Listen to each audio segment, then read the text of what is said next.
Hi, and welcome to the Bible Tribe with Seeing Deep Ministries, where we see deep in a shallow world and overcome the battles of the mind with the Word of God. Security is a big stumbling block in an uncertain world. When we spend time worrying about our safety, we need to remember that God is for us and He has our back. We're reading today from Psalm 37 through 40, and the verse of the day is Psalm 37, verse 3. Trust in the Lord and do good, live in the land and cultivate faithfulness.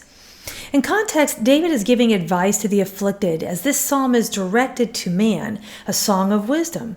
Written as a prayer of the persecuted who seeks refuge, David hits on some important points in this psalm. Essentially, do not get upset or envious when wicked people seem to be thriving.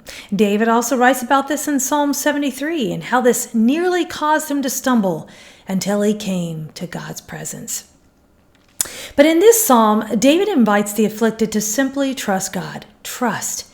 That word that we can simply acknowledge with our mind, but perhaps not so easy to live out. Remember that game of trust, maybe you did when you were a kid, when you let yourself fall into someone else's arms behind you. Trusting goes deeper than that when we trust God. We cannot see Him, but we know Him by His word. It is easier to give in to fear, yet harder. Fear imprisons us, but trust frees us. So how do we trust God? Fully trust Him. David offers us a few tips.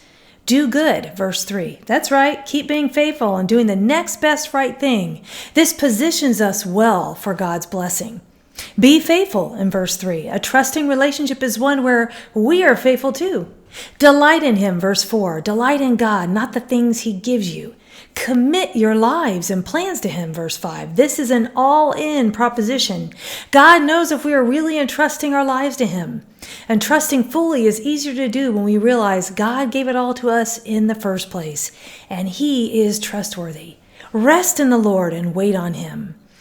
And the key word I chose is the word for trust, batach.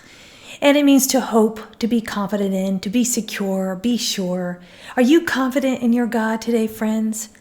Lay down your fears and insecurities. You might have to do it again and again, but God is able. Ask Him to help you. And the thought of the day is, fear imprisons us, but trust frees us. Application: trusting God is easier than not trusting Him. Go with God and His precious word, friends. Tune in tomorrow as we head back into the book of Job.